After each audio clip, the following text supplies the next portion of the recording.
بسم اللہ الرحمن الرحیم۔ السلام علیکم ناظرین، آپ دیکھ رہے ہیں روزنامہ آزادی کا ڈیجیٹل ایڈیشن اور پروگرام انتخابی جائزہ کے ساتھ میں ہوں آپ کا میزبان سردار ذوالفقار علی۔ میرے ساتھ موجود ہیں آپ کی جانی پہچانی شخصیت جاوید اقبال ہاشمی۔ ناظرین، آج جن انتخابی حلقوں کا ہم جائزہ لینے جا رہے ہیں اس میں LA-38 جموں 5 اور LA-39 جموں 6 ہے۔ آج کے ان دو حلقوں کے تجزیے کے بعد جو مہاجرین کی جو جموں کی 6 نشستیں ان کا انتخابی جائزہ جو ہے وہ مکمل ہو جائے گا، اور اس کے بعد ہاشمی صاحب اگر ویلی کے جو 6 حلقے ہیں ان کے حوالے سے اگر ان کی تحقیق ہوئی تو اس کے اوپر ہم بات کریں گے۔ ہاشمی صاحب، پہلے یہ بتائیں کہ یہ جو LA-38 ہے جموں 5، یہ پنجاب کے اندر ہی ہے، اور اس میں کیا پوزیشن ہے 16 اور 21 میں، یا یہ بھی سندھ تک پھیلا ہوا ہے؟ بسم اللہ الرحمن الرحیم۔ بہت شکریہ سردار صاحب۔ یہ حلقہ LA-38 جموں 5 جو ہے یہ گجرات کا جو علاقہ ہے، یہ بھیمبر کے ساتھ تھوڑا سا آگے جا کر لگتا ہے۔ یہاں سے شروع ہوتا ہے کوٹلہ عرب علی خان سے، اور یہ اس کا زیادہ ووٹ بینک جو ہے وہ تھانہ ٹانڈا ہے، اس کی حدود تک میں زیادہ ووٹ وہاں ہے، لیکن ایریا جو ہے نا یہ ضلع گجرات اور کچھ مضافاتی علاقے بھی اس میں شامل ہیں، اور بڑا ووٹ بینک ہے یہاں بھی۔ پنجاب کے اندر ہی ہے؟ یہ پنجاب کے اندر ہی ہے، اور یہ ضلع گجرات کے اندر ہے زیادہ ووٹ بینک، بلکہ ہے ہی سارا ضلع گجرات، اور ضلع گجرات کے اندر تھانہ ٹانڈا جو ہے نا اس کے اندر 70% ووٹ ہے۔ اور یہ حلقہ آزاد کشمیر کی جو حکومت ہے اور آزاد کشمیر کی سیاست میں بڑا امید کا عمل رہا ہے ماضی میں۔ یہاں سے ہمارے دوست جو ہے نا حاجی جاوید اختر صاحب جو ہے نا وہ 2 دفعہ ممبر اسمبلی منتخب ہوئے، اور ان کے بعد چودھری اکبر ابراہیم صاحب جو ہے نا وہ مسلسل کامیاب ہو رہے ہیں۔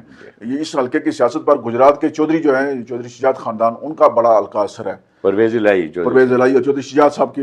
حلقہ اثر کی وجہ سے یہاں ان کی حمایت کے بغیر کوئی بندہ جیت نہیں سکتا یہاں سے۔ چودھری اکبر ابراہیم صاحب جب سے سیاست میں آئے ہیں، انہوں نے الیکشن لڑنا شروع کیا ہے، تو ان کا چودھریوں کی حمایت کی وجہ سے وہ مسلسل جو ہے نا وہ الیکشن میں کامیاب ہو رہے ہیں، ماسوائے 2016 کے۔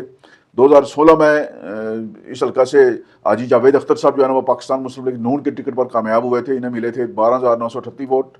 اور اکبر ابراہیم صاحب جو تھے یہ آزاد حیثیت میں کھڑے ہوئے تھے، انہیں 10,966 ووٹ ملے تھے، اور پاکستان تحریک انصاف کے امیدوار تھے محمد افضل صاحب، ان کو 6,983 ووٹ ملے تھے، جبکہ پاکستان پیپلز پارٹی کے امیدوار تھے امجد علی صاحب، ان کو 1,077 ووٹ ملے تھے۔ اچھا، پیپلز پارٹی خاصی کمزور رہی ہے۔ حاجی جاوید صاحب جو ہیں یہ پہلے پاکستان پیپلز پارٹی میں ہوتے تھے، اس کے بعد یہ پاکستان تحریک انصاف کے بجائے جو ہے نا مسلم لیگ نون کا حصہ بنے، اور 2016 میں مسلم لیگ نون کے ٹکٹ پر یہ الیکشن لڑے۔ یہ بڑے جالے ہوتے تھے، بڑے ان کا لاہور میں وکالت کا بڑا ان کا نام ہے آج بھی۔ اب وہ ذرا بیماری کے باعث جو ہے نا وہ تھوڑے چلنے پھرنے سے قاصر ہیں، لیکن جب تک وہ ان کے دم میں دم رہا، بڑے جاندیدہ قسم کے عاشمی صاحب یہ بڑے مزاحیہ سے اور بڑے خوش مزاج سے، بڑے خوش مزاج، اور آزاد کشمیر میں پیپلز پارٹی 1996 سے 2001 کی جو حکومت تھی اس میں یہ وزیر قانون رہے ہیں، آپ کو اگر یاد ہو تو اسمبلی کی رپورٹنگ کے دوران ان سے ہمارا عموماً رابطہ رہتا تھا، اور یہ جو ہے نا قانون سازی کے بعد جو ہے نا یہ واحد وزیر تھے وزیر قانون جو باقاعدہ بریف کرتے تھے کہ ہم نے یہ مسودہ قانون جو ہے وہ اسمبلی کے اندر پیش کیا ہے، یہ اس مقصد کے لیے ہے، اس کی خاص باتیں یہ ہیں۔ ان کے بعد جو ہے نا پھر کسی وزیر قانون کو آج دن تک توفیق نہیں ہوئی ہے کہ جو بھی مسودہ قانون اسمبلی میں پیش ہوتا ہے اس پر کوئی بریف کر سکیں۔ تو 2016 کے بعد 2021 کا جو الیکشن ہے اس کے اثرات اس حلقے پر اس طرح مرتب نہیں ہوئے جو باقی آزاد کشمیر پر جس طرح مرتب ہوئے ہیں، کیونکہ تبدیلی کی جو لہر تھی وہ تبدیلی کی لہر یہاں بھی کوئی خاص اثر مرتب نہیں کر سکی ہے۔ نہیں، وہ آپ نے پہلے بتا دیا نا کہ چودھری برادران کا۔ تو 2021 کے الیکشن میں چودھری اکبر ابراہیم صاحب جو ہیں، جو چودھری محمد اکبر کے نام سے مشہور ہیں، اور یہ بھی تھانہ ٹانڈا کی حدود کے اندر رہتے ہیں، بلکہ ان کا علاقہ ہی ٹانڈا ہے، اور یہ مشہور بھی ہیں اکبر ٹانڈے والا۔ تو یہ کامیاب ہو گئے تھے، پارٹی ان کی تحریک انصاف ہی تھی، اور گجرات والے چودھری کے ساتھ اتحاد کی وجہ سے یہ 14,283 ووٹ لے کر کامیاب ہوئے تھے۔ ان کے مقابلے میں ذیشان علی صاحب تھے مسلم لیگ نون کے امیدوار،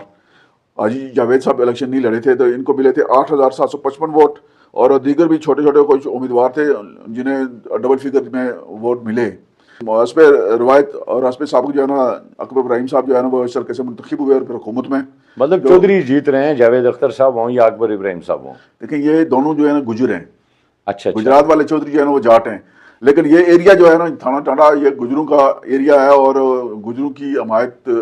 اکثریت کی حمایت حاصل ہونے کی وجہ سے یہاں سے الیکشن جیتا جاتا ہے۔ لیکن جو مقامی سیاسی صورتحال ہے اس میں گجرات کے چودھریوں کا حلقہ اثر ہے، چودھری شجاعت صاحب، چودھری وجاہت صاحب، چودھری پرویز الہی صاحب، اور جو دیگر جو وہاں کے جو مخالف سیاسی دھڑے ہیں وہ بھی اس حلقے کی سیاست پر اثر انداز ہوتے ہیں، اور جو ہمارا حلقہ برنالہ ہے آزاد کشمیر کی سیاست میں، اس کے بھی اثرات ہوتے ہیں پڑوس کے حلقے کی وجہ سے، وہ بھی اثر انداز ہوتے ہیں یہاں کے جموں 5 کے حلقے کی سیاست پر۔ چودھری اکبر ابراہیم صاحب موجودہ ممبر اسمبلی ہے جی، اس وقت وہ آئندہ ایک بار پھر امیدوار ہوں گے۔ اب چونکہ حالات ایک دفعہ پھر بدلے ہوئے ہیں، مسلم لیگ نون کی پنجاب میں گورنمنٹ ہے اور مسلم لیگ نون کے پاس یہاں سے امیدوار ذیشان علی صاحب ہوں گے یا حاجی جاوید صاحب کا کوئی ماد یافتہ ہوگا، یا چودھری عابد علی جو کوٹلہ والے ہیں ان کا کوئی ماد یافتہ ہوگا، لیکن چودھری اکبر ابراہیم صاحب جو ہے وہ سدا بار امیدوار ہیں۔ نہیں، کس جماعت سے ہوں گے آپ کو کیا جماعت جو ہے نا چودھری کی جو جماعت ہے، چونکہ وہاں وہ مسلم لیگ نون کے اتحادی ہیں، اب چودھری گجرات والے تو وہ حمایت کریں گے ان کی۔ تو چودھری اکبر صاحب جو ہے نا وہ غالب مقام یہی ہے جی کہ وہ مسلم لیگ نون کے حمایت یافتہ امیدوار ہوں گے۔ اچھا، آپ L39 کا بتائیں، جموں 6 یہ کس علاقے میں کہاں تک اس کی حدود ہیں، اور اس میں کون امیدوار تھے اور کیا لگتا ہے ابھی فیوچر اس کا کیا ہے؟ حلقہ جموں 6 جو ہے یہ جموں کے حلقوں مہاجرین مقیم پاکستان جموں کا یہ آخری حلقہ ہے، اور یہ اٹک سے جہلم تک اس کی حدود جو ہے نا جہلم ضلع سے شروع ہوتی ہیں اور اٹک تک جو پنڈی کی ڈویژن ہے، یہ پنڈی ڈویژن پر مشتمل ہے، اور یہ ایک زمانے میں سب سے بڑا حلقہ انتخاب ہوتا تھا ووٹوں کے اعتبار سے، 1,20,000 25,000 اتنے ووٹ تھے اس کے۔ بعد میں جو ہے نا جب یہ سکروٹنی ہوئی اور بہت سارے لوگوں کے ڈبل ووٹ اس حلقے میں درج تھے، ہمارے آزاد کشمیر کے تقریباً 70% لوگ جو تھے ان کے ووٹ جو ہے نا وہ جو پنڈی میں رہائش پذیر ہیں یا مضافات میں ان کے ووٹ یہاں درج تھے۔ اب بھی جو ہے نا مین ووٹ بینک جو ہے وہ اس حلقے کا وہ اٹک اور ضلع جہلم میں ہے، پنڈی میں بھی اچھے خاصے ووٹ ہیں، اور اس حلقے کا بھی بڑا آزاد کشمیر کی سیاست پر ماضی میں یہاں سے سردار سکندر یاد خان صاحب ایک دفعہ جو ہے نا وہ بھی اس حلقے سے امیدوار بنے تھے، اور راجہ مجاہد صاحب ہیں چوڑائی کے رہنے والے، وہ ایک دفعہ یہاں سے MLA بھی منتخب ہوئے، اور موجودہ جو ممبر اسمبلی ہیں راجہ محمد صدیق صاحب یہ جرار راجپوت ہیں اور یہ اٹک میں قیام پذیر ہیں، اور جب سے یہ الیکشن لڑنا شروع ہوئے ہیں یہ کوئی الیکشن آ رہی نہیں ہے یہاں سے۔ اچھا، یہ 2016 میں پاکستان مسلم لیگ نون کے امیدوار تھے، اس سے پہلے یہ آل جموں کشمیر مسلم کانفرنس میں تھے، اور مسلم لیگ نون بننے کے بعد مسلم لیگ نون کا حصہ بنے، اور 2016 میں 13,058 ووٹ لے کر کامیاب ہوئے تھے۔ ان کے مقابلے میں پاکستان پیپلز پارٹی کے چودھری فخر زمان صاحب امیدوار تھے، ان کو 5,662 ووٹ ملے تھے۔ چودھری فخر زمان صاحب گجر خان سے تعلق رکھتے ہیں۔ جموں 6 کا یہ حلقہ انتخاب جو ہے وہ ہمیشہ سے آزاد کشمیر کی سیاست میں منفرد حیثیت کا عمل رہا ہے، اور گجر خان میں بھی اس حلقے کے بہت سارے ووٹ ہیں، جس طرح چودھری فخر زمان صاحب جو ہے نا پاکستان پیپلز پارٹی کے امیدوار بنے تھے، یہ پاکستان پیپلز پارٹی کی مرکزی قیادت کے بہت قریب ہیں، اس وجہ سے یہ آزاد کشمیر حکومت میں 2011 سے 16 کے دوران یہ مشیر بھی رہے ہیں، اور پاکستان پیپلز پارٹی کے جالے سمجھے جاتے ہیں، اور آئندہ انتخاب میں بھی ایک دفعہ پھر امیدوار ہوں گے۔ 2021 کے عام انتخابات میں اس حلقے سے راجہ محمد صدیق صاحب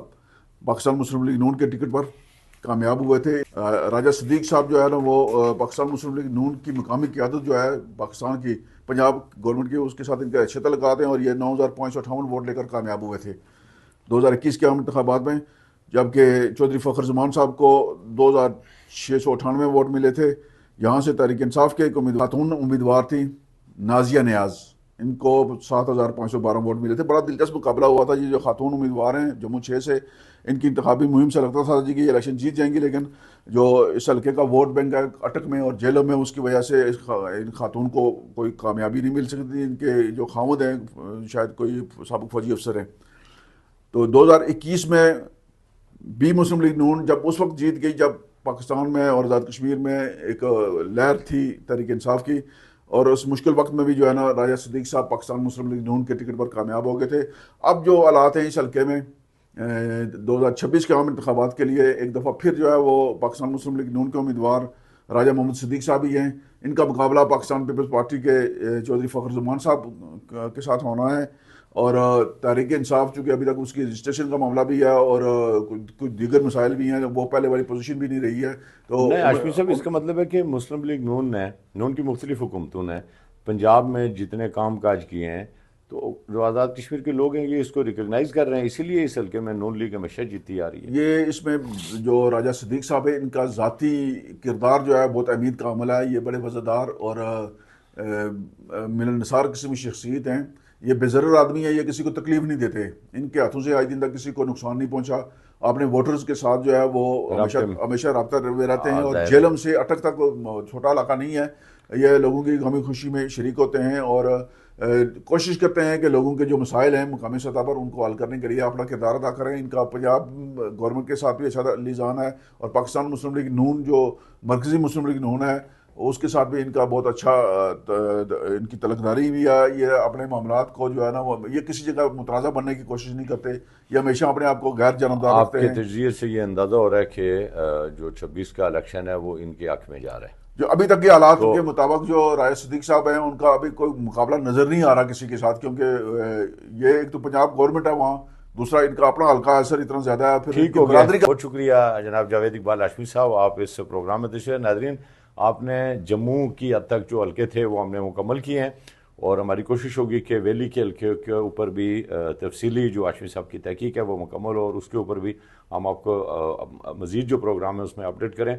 اپنے میزبان سردار ذوالفقار علی اور جاوید اقبال ہاشمی کو دیجیے اجازت. اپنا خیال رکھیے گا. اللہ نگہبان.